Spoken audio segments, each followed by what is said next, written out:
Olá a todos, eu sou o professor Eduardo. A gente vai fazer uma aula hoje aqui de revisão, né? Aula 6, calorimetria e introdução aos gases, tá? São exercícios do Enem de 2021, né? Bem em cima aqui agora, que a gente vai fazer com base no CAUNI, tá bom? Então vamos lá, vamos começar. O primeiro exercício ele diz o seguinte: você tem um fabricante de termômetros que orienta em seu manual de instruções que o instrumento deve ficar 3 minutos em contato com o corpo para aferir a temperatura. Esses termômetros são feitos com bulbo preenchido com mercúrio conectado a um tubo capilar de vidro. De acordo com a termodinâmica, esse procedimento se justifica pois é necessário que a. O termômetro do corpo tenha a mesma energia interna. B. A temperatura do corpo passe para o termômetro. C. O equilíbrio térmico entre os corpos seja atingido. D. A quantidade de calor dos corpos seja a mesma. Ou E. Que o calor do termômetro passe para o corpo. Então vamos lembrar mais ou menos como é que funciona o termômetro, né? Esse termômetro clínico comum que a gente tem aí no dia a dia, tá? Então basicamente ele tem essa forma, né, em alguns casos, que é onde a parte inferior aí, onde você vê essa bolinha, isso representa aí o nosso bulbo do termômetro, é onde nosso mercúrio ou qualquer outra substância térmica, termométrica que a gente chama assim, né, vai ficar armazenada. O tubinho mais fino, ali está representado escuro também, seria o que a gente chama de capilar. E a parte externa de vidro, que é onde vai ficar pintado os números do seu termômetro, é onde vai ser colocada a escala. Pode ser escala Celsius, escala Fahrenheit, escala Kelvin, tá certo? Então, a gente teria ali o bulbo e a parte da escala ali representados, tá certo? Como é que ele funciona basicamente? O termômetro funciona por meio de dilatação, né? Quando você, por exemplo, o mercúrio aí recebe calor, esse calor ele vai fazer com que os átomos do mercúrio se dilatem, o tamanho do mercúrio aumente e ele acaba subindo por meio do tubo capilar até atingir uma altura máxima ali. E por meio da comparação direta do lugar onde essa altura máxima tiver e o número que está pintado ao lado, né, na escala, você tem uma noção da temperatura do corpo, né? Então basicamente seria assim, ó. Por exemplo, se uma pessoa, né, coloca sua mão no mercúrio, geralmente a temperatura da pessoa, da mão da pessoa, é maior do que a temperatura do mercúrio, né, que é a temperatura ambiente. Então o que acontece? Nessa hora, o corpo mais quente, por ser a mão da pessoa, vai ceder calor para o corpo mais frio, que é o termômetro. Então ele acaba passando calor, passando energia para o mercúrio. O mercúrio recebe essa energia, dilata e aí acaba subindo pelo tubo capilar, né? Só que isso leva um tempinho, então a gente precisa dar esse tempo para o calor fluir da mão, chegar ao mercúrio e o mercúrio dilatar até chegar num ponto lá em cima que permita você fazer a leitura da escala, né? Quando é que ele para de subir? Quando parar de passar calor da sua mão para o mercúrio. E quando é que para de passar calor da mão para o mercúrio? Quando os dois estiverem à mesma temperatura, porque calor é exatamente a energia que passa entre dois corpos, sempre do corpo mais quente para o mais frio, até que eles atingem o que a gente chama de equilíbrio térmico. Então, quando o termômetro estiver na mesma temperatura da mão da pessoa, isso leva um tempinho, né? O mercúrio para de dilatar e ele para de subir. Tá? Então é por isso que a gente tem que dar aqueles 3 minutinhos. Então qual seria a resposta do nosso primeiro exercício aí? Seria a letra C, que diz que isso é necessário porque o equilíbrio térmico entre os corpos tem que ser atingido, tá certo? Vamos para o nosso segundo exercício, também do Enem 2021, e diz assim: as panelas de pressão reduzem o tempo de cozimento dos alimentos por elevar a temperatura de ebulição da água. Os usuários conhecedores do utensílio normalmente abaixam a intensidade do fogo em panelas de pressão após estas iniciarem a saída dos vapores. Ao abaixar o fogo, reduz-se a chama, pois assim se verifica, né, se evita que... Eu estou evitando o que quando eu abaixo o fogo? Estou evitando, letra A, o aumento da pressão interna e os riscos de explosão. Letra B, que a dilatação da panela e a desconexão com a sua tampa. Letra C, a perda da qualidade nutritiva do alimento. Letra D, a deformação da borracha de vedação. Ou letra E, o consumo de gás desnecessário. Então vamos tentar entender, né, o que está acontecendo. Aqui eu tentei representar uma panela de pressão para vocês. Essa panela está contendo água, né? O que a gente vai fazer nessa panela? A gente vai esquentar essa água. Posso querer cozinhar feijão, por exemplo, tá bom? Então a gente começa a aquecer. À medida que você aquece, a temperatura dessa água vai subindo, 20, 30, 40, 50, 60, 70 graus Celsius, tá certo? Se essa panela tivesse destampada, né, a 100 graus Celsius, que seria mais ou menos ao nível do mar, né, a 100 graus Celsius a água começaria a ferver. Por ela estar tampada e ser uma panela de pressão, o que você faz é dilatar esse espaço, né? Então a água não ferve a 100 graus Celsius, ela vai ferver acima disso, a 105, a 110 graus Celsius, por exemplo, tá certo? Por ser uma panela de pressão e estar tampada, né?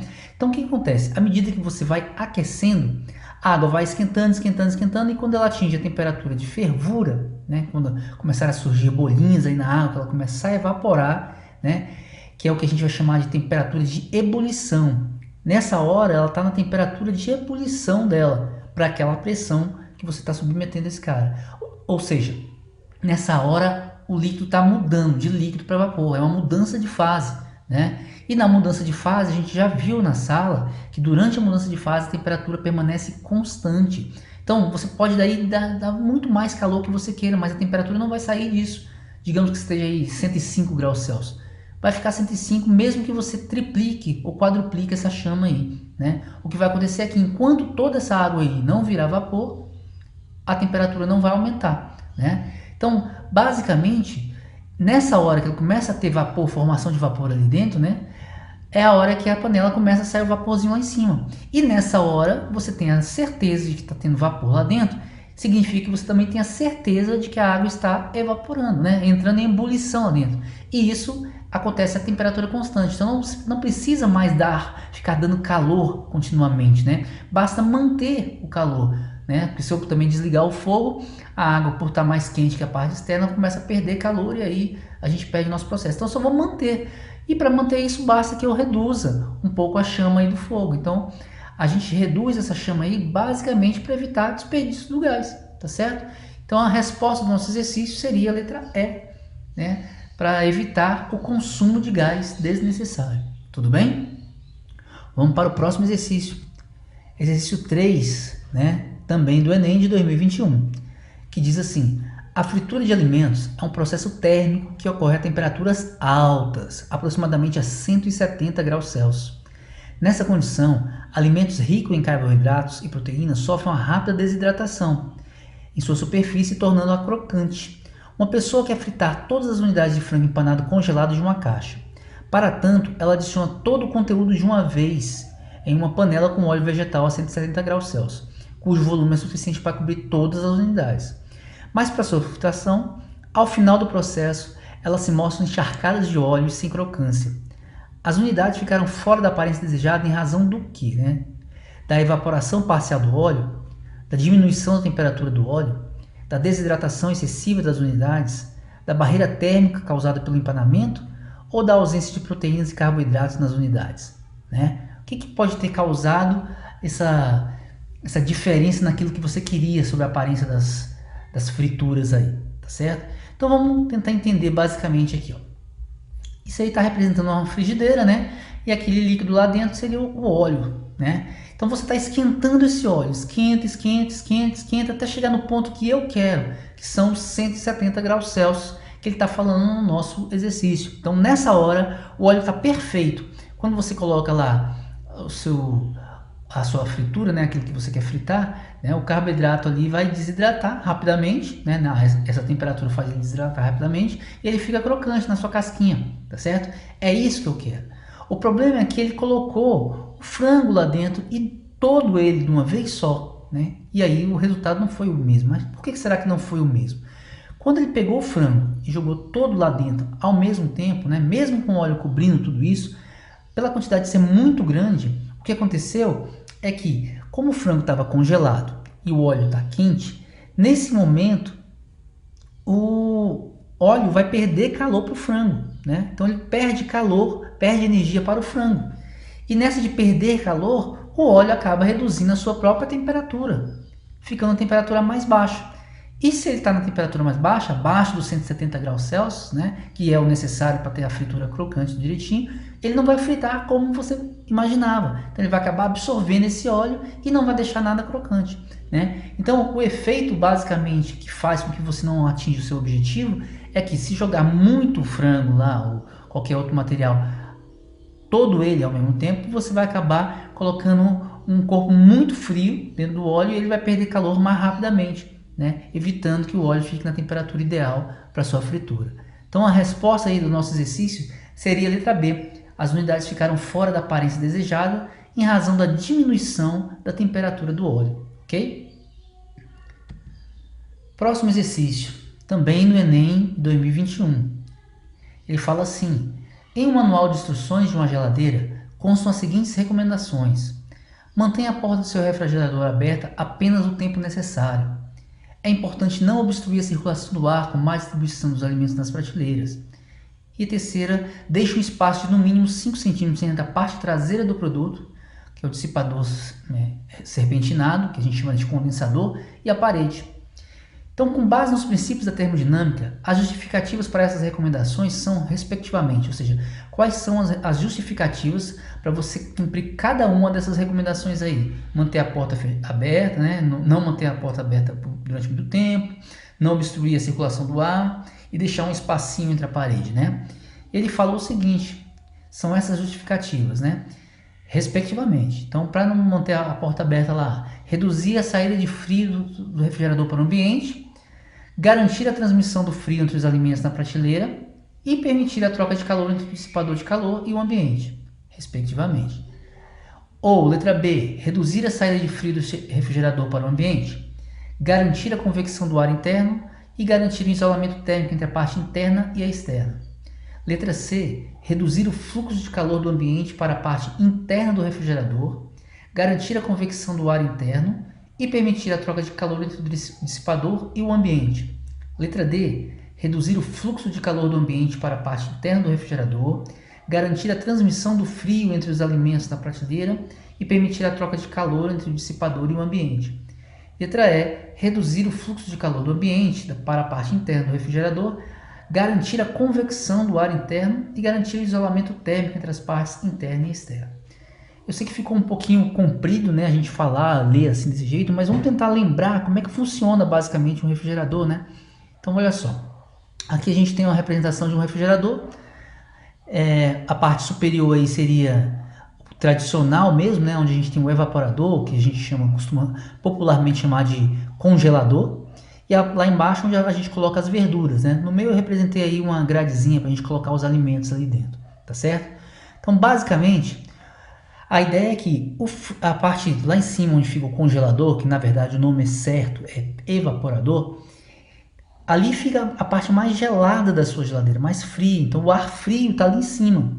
Enquanto que a parte onde fica as verduras ali tem um ar mais quente. Não é que seja um ar quente, é um ar mais quente do que o ar lá de cima, né? O ar próximo ao evaporador, tá certo? E aí o que acontece? Vamos tentar responder aquelas 3 afirmações que o cara falou, né? O que acontece se eu deixar a porta aberta, né? Ou tentar bloquear a passagem de calor, né? Essas justificativas todas. Então a primeira delas era: se eu mantiver a porta aberta durante muito tempo, o que vai acontecer, né? O que acontece, gente, é que como o refrigerador vai estar mais frio do que a parte externa, né? Calor vai entrar da parte externa para a parte interna do refrigerador. Então, se o calor entra e a sua ideia é tirar o calor de dentro dos alimentos, né? Tirar o calor lá de dentro da geladeira, você vai forçar ainda mais o motorzinho da sua geladeira, tá certo? Então, a ideia é você abrir a porta o suficiente apenas para você tirar de dentro o que você quer, né? Muitas pessoas, inclusive, sugerem que você coloque fotografias ou até mesmo memorize o que está na sua geladeira, memorize o que você vai tirar de lá antes de você abrir a porta, para deixar ela o menos tempo possível com a porta aberta, para evitar que calor entre ali dentro e você tenha que tirar mais esse excesso que acabou entrando lá dentro, tá certo? Bom, com relação agora à parte da circulação de ar lá dentro do refrigerador, como é que funciona basicamente? O ar frio, gente, ele é mais denso do que o ar quente, né? Então a ideia é que, por ser mais denso, ele é mais pesado que o ar quente. Então o ar frio acaba caindo naturalmente, né, dentro da geladeira. Nesse processo de queda ali dentro, enquanto ele está descendo ali dentro, ele vai roubando o calor dos alimentos que estiverem nas prateleiras. Essa é a ideia, que ele vai tirando esse calor dos alimentos ali, né, enquanto ar frio vai descendo. E quando ele chega lá embaixo, 2 corpos não podem ocupar o mesmo lugar no espaço. Então o ar que estava lá embaixo, que é mais quente, mais leve, acaba sendo jogado, empurrado para cima. Chegando lá em cima, ele vai ficar próximo do evaporador, então ele vai se resfriar também, aí recomeçar esse ciclo, tá certo?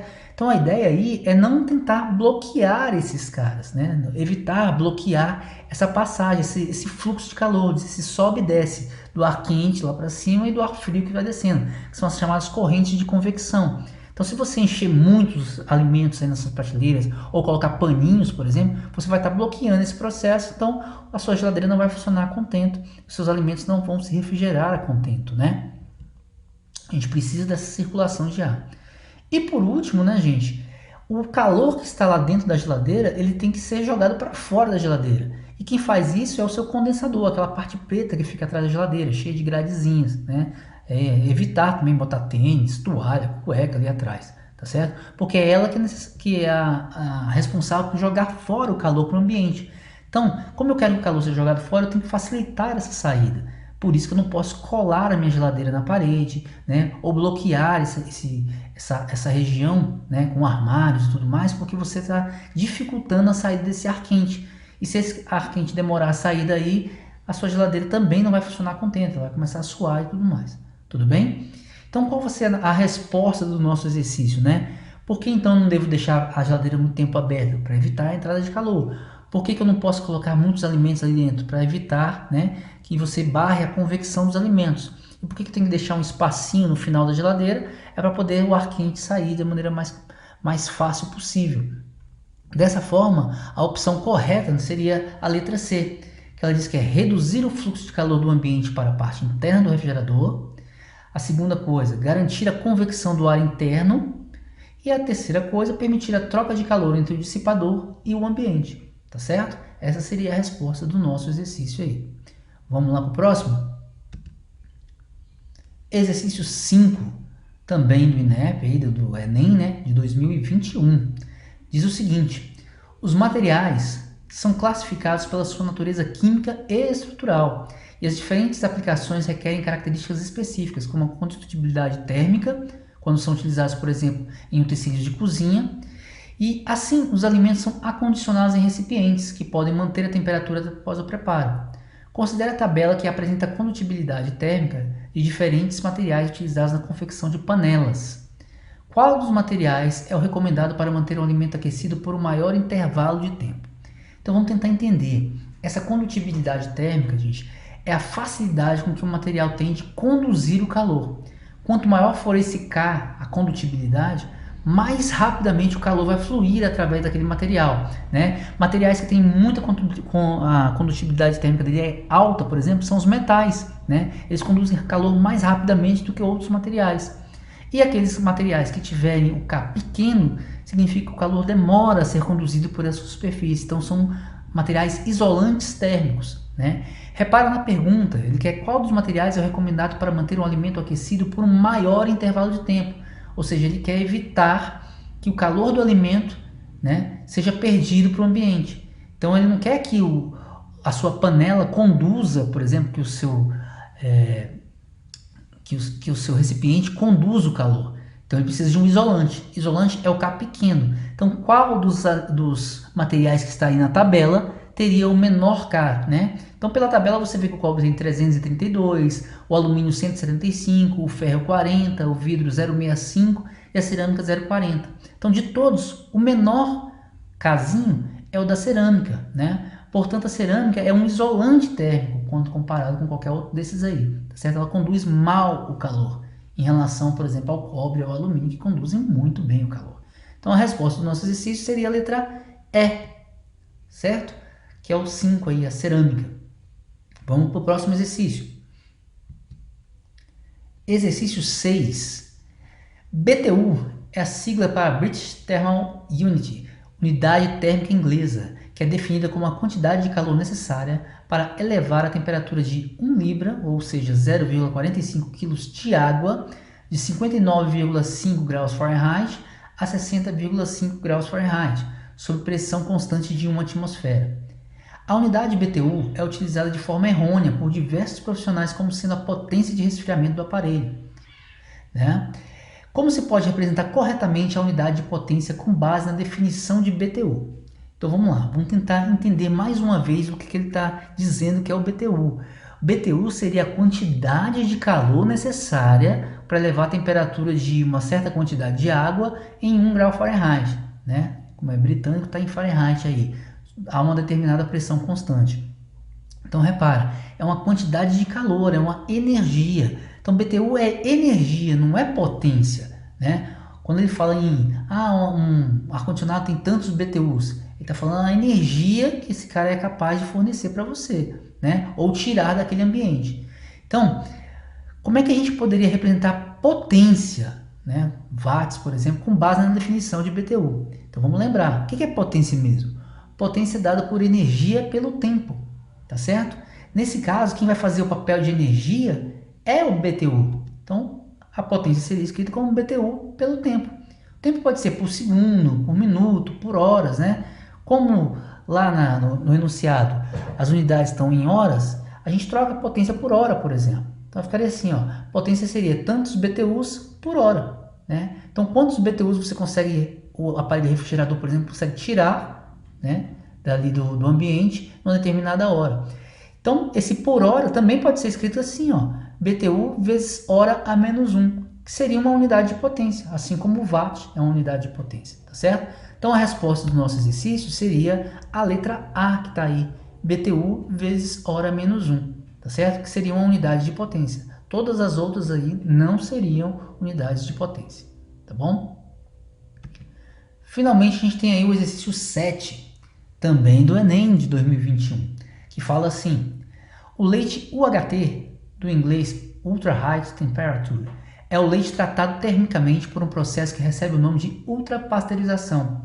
Elevando sua temperatura homogeneamente a 135 graus Celsius por apenas 1 ou 2 segundos, o leite é esterilizado, sem prejudicar significativamente seu sabor e aparência. Desse modo, ele pode ser armazenado sem necessidade de refrigeração por meses.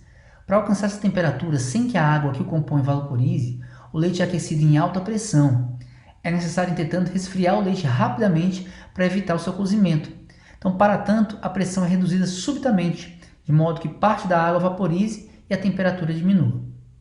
O processo termodinâmico que explica essa redução súbita de temperatura é a convecção induzida pelo movimento de bolhas de vapor d'água, é a letra B, emissão de radiação térmica durante a liberação de vapor d'água, letra C, a expansão livre do vapor de água liberado pelo leite no resfriamento, letra D, a conversão de energia térmica em energia química pelas moléculas orgânicas, ou a transferência de energia térmica durante a vaporização da água presente no leite. Então vamos tentar entender o que a gente está querendo fazer aqui, gente. É um processo de pasteurização, né? Que a gente usa, a gente vai comprar um leite longa-vida na padaria, por exemplo, né? E você percebe lá que esse leite fica do lado de fora da geladeira ali por meses, né? E aí, só depois de aberto que você tem que deixar na geladeira. Mas que processo é esse que retira, né? Que deixa o leite bom para o consumo até durante muito tempo depois? Repara, o que ele faz é elevar a temperatura homogeneamente até 135 graus Celsius. Nessa temperatura você consegue matar a maioria das bactérias, né? Mas apenas 1 ou 2 segundos, que já é suficiente para matar essas bactérias aí, sem que você prejudique o sabor do leite, né? Começa a ferver e formar algum tipo de outro tipo de gosto, né? Ali dentro, ou grãos e tal. E aí, uma vez que você aqueceu esse cara, você vai começar agora a resfriar esse leite. Você vai tentar resfriar ele, mas também de uma maneira bem rápida, né? Para que você evite, porque se ele ficar muito tempo quente, você vai acabar cozinhando esse leite. Então você tem que esquentar para matar a bactéria, mas sem deixar ele cozinhar. Então você tem que voltar e resfriar ele também rapidamente, né? Então você acaba reduzindo a pressão, de modo que pressão reduzindo, a água que está contida dentro do leite vai vaporizar e a temperatura vai diminuir desse leite, né? Aí a pergunta que ele faz, né? Qual é o processo termodinâmico que vai explicar essa redução? Então vamos tentar mostrar aqui, ó, como é que seria isso. Isso seria uma panela, estou representando a panelinha aí, contendo um pouco de leite ali dentro. O que você vai fazer então, inicialmente? Você pega e aquece bastante esse leite aí, né? De maneira bem rapidamente. Durante 1, 2 segundos, você deixa ele bem aquecido até chegar aos 135 graus. Uma vez que chegou aos 135 graus, né, você aumenta a pressão ali desse leite. Por que você vai aumentar? Para evitar que a água do leite ali comece a vaporizar, né? Que a 100 graus Celsius, por exemplo, a pressão normal, a água já começa a vaporizar. Então eu não quero que ela vaporize, então eu aumento a pressão. Essas setas verdes que vocês estão vendo aí é como se eu estivesse aumentando a pressão sobre o leite, né? Por que aumentar a pressão faz com que você evite que ela evapore, né? A ideia seriam, essas bolinhas representariam os átomos aí, que a gente tem, por exemplo, de água, né? E esses pontilhadinhos seriam a força de ligação entre essas moléculas, tá certo? Quando você esquenta isso aí, o que acontece é que elas tendem a se dilatar e se afastar até se romper, né? Então, aumentar a pressão seria como se você pegasse essas bolinhas e aproximasse, forçando a aproximação delas, né? Segurando com a sua própria mão, por exemplo, ali. Então, é um exemplo. Então, a pressão faz isso, tenta mantê-las juntas, mesmo a uma agitação maior. Com uma agitação maior, o que faria com que elas evaporassem, você tenta segurar, né? Fazendo força mesmo sobre elas para evitar que elas evaporem. Por isso, a pressão, tá? Então, o que acontece? Quando você agora desliga o fogo ficaria ligado apenas por 1, 2 segundos, né? Com essa pressão aumentada, aí você agora vai tirar rapidamente, diminuir rapidamente essa pressão. Quando você diminui a pressão, a tendência é aquilo, é como se você tivesse tirado as mãos do seu átomo aí, né? Então ele evaporaria, né? Só que para evaporar essa quantidade, esse vapor d'água que está ali dentro acontecer, né? É necessário que a água que está lá dentro vaporize. E para isso ela precisa de calor. Quem vai ceder esse calor para ela? O próprio leite. O leite acaba cedendo calor para a água, que vaporiza de uma maneira bem rápida. E como o leite perdeu calor, ele acaba se resfriando, tá certo? Esse basicamente é o processo de pasteurização. Então a resposta do nosso exercício aí seria a letra E, né? O processo termodinâmico que explica essa redução súbita de temperatura é a transferência de energia térmica durante a vaporização da água presente no leite, certo? Ou seja, para vaporizar a água, o leite cede essa energia e aí a temperatura do leite vai diminuir, tá certo? Então a gente fica por aqui, tá? Nessa pequena revisão com esses exercícios do Enem de 2021 para o CAUNI, tá certo? Então até a próxima, gente. Um abraço.